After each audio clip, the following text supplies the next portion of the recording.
ظاہر بات ہے کہ قبر، جسم تو قبر میں رہتا ہے، اس میں تو کوئی شک ہی نہیں ہے، روح کہاں جاتی ہے؟ کیا وہ بھی قبر ہی میں رہتی ہے یا کہیں اور چلی جاتی ہے؟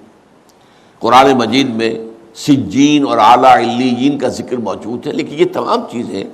متشابہات میں سے ہیں۔ یہ تمام چیزیں قرآن مجید میں سورہ آل عمران کے شروع میں بیان کیا گیا ہے کہ ہم نے یہ کتاب اتاری ہے،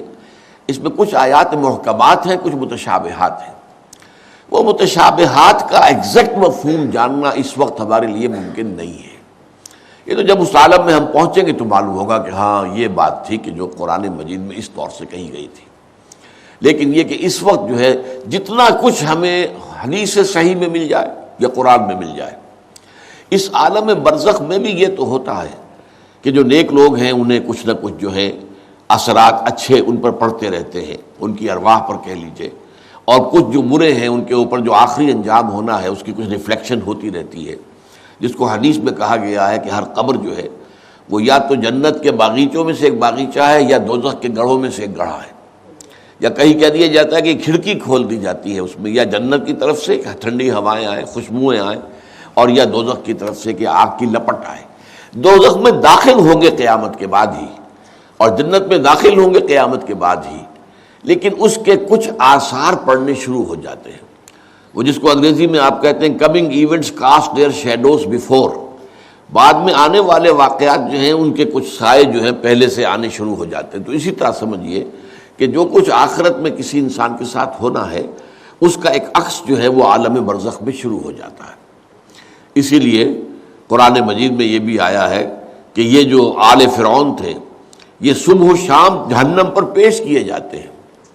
اور قیامت کے دن پھر کہہ دیا جائے گا ادخلوا آل فرعون النار، ان کو داخل کر دو آگ کے اندر۔ تو یہ اس حد تک، باقی یہ ہے کہ تفصیل میں جانا، ہاں ایک رائے ہے، یہ شاہ ولی اللہ دہلوی رحمۃ اللہ علیہ کی ہے، اگر ان کی رائے نہ ہوتی تو میں اسے بیان بھی نہ کرتا، لیکن یہ کہ وہ ایک بہت بڑے محدث اور بہت مفکر اور دین کے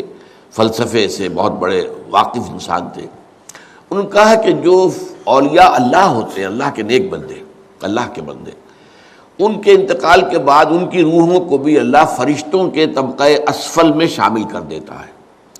یہ فرشتے ہیں نا اس وقت بھی موجود ہیں، ابھی شاید اگلے ہی جمعے میں وہ حدیث جو ہے اس کا بیان آئے گا کہ جب بھی کسی گھر میں، اللہ کے گھر میں کچھ لوگ اس لیے جمع ہو کہ اللہ کی کتاب پڑھیں اور سمجھیں اور سمجھائیں،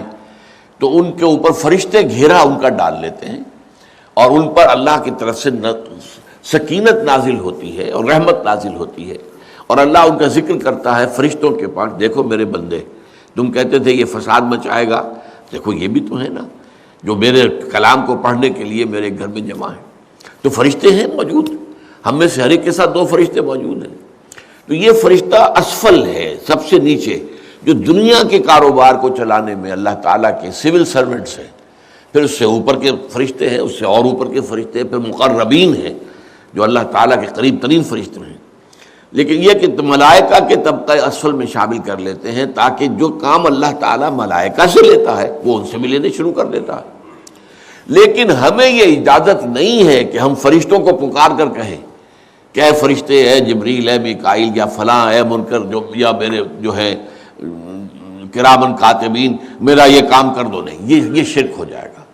اسی طرح ہو سکتا ہے کہ انبیاء کی ارواح جو ہے وہ بھی اللہ تعالیٰ نے شامل کی ہوئی اس لشکر کے اندر، وہ کام کر رہے ہوں اور وہ اللہ تعالیٰ کے حکم سے مختلف معاملات جو ایگزیکیوٹ کرتے ہوں، لیکن ہم کسی کو پکار نہیں سکتے۔ بس یہ اگر آ گیا میدان تو یہ پھر جو ہے شرک شروع